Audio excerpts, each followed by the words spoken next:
Donald Trump does stand a fairly decent chance, unfortunately, of winning in 2024 and possibly getting a second term in office.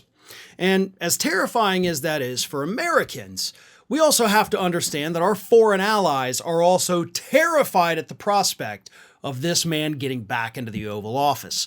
And that leads me to our next question here. This is from YouTube community member CoolDude89971. Cool Dude asks, how would foreign policy and foreign relationships be affected by a second Trump term? How would it affect NATO, considering Congress passed a bill barring the president from pulling the U.S. out of NATO? Yes, Congress passed the law saying the U.S. cannot pull out of NATO. But as we saw from the first Trump term, he could still bully the NATO members, and he could also pull funding from the United States to NATO. And I do think that that is something Donald Trump would try to do. That is right up his alley. That is his MO. He whined about the funding of NATO for years and years, still whines about it today. So I think that would significantly hurt that organization. The rest of it, though, the foreign policy part, he's going to cozy up to the dictators. He's going to give these people everything they want, whether it's Kim Jong-un or Vladimir Putin. Yes, they're both dictators. He's going to continue the cozy relationship that the United States government has with Saudi Arabia, in spite of the fact that they're just killing people for what they're putting on Twitter. Horrible, horrible regime running that country. And we still act like they're our best friends. It's disgusting, honestly.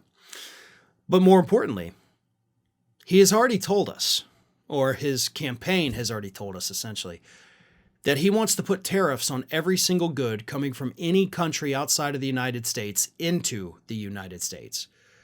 So if you buy a good, whether it's from China, whether it's from England, France, South Africa, India, doesn't matter, Canada, Mexico, Argentina, if you buy anything, or if they send anything into the United States, he wants to put a blanket 10% tariff on that individual item. So what that's going to do, it's going to absolutely decimate international trade.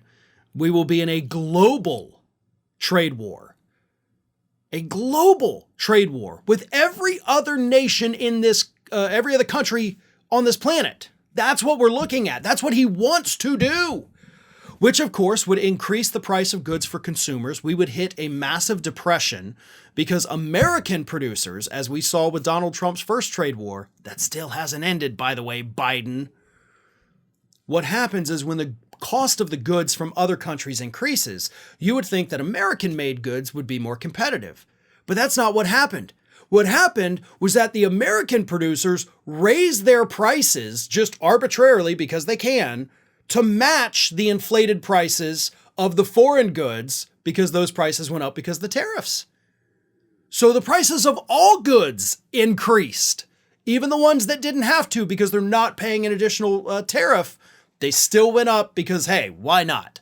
So that's what we would be looking at. So internationally speaking, what he would do to NATO is horrible. His, foreign policy, militant foreign policy is terrible.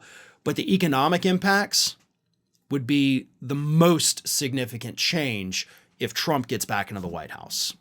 Ring of Fire has fresh content 7 days a week, so if you want to be reminded about it, don't forget to subscribe to the channel, hit the little bell to be notified every time a new video goes up.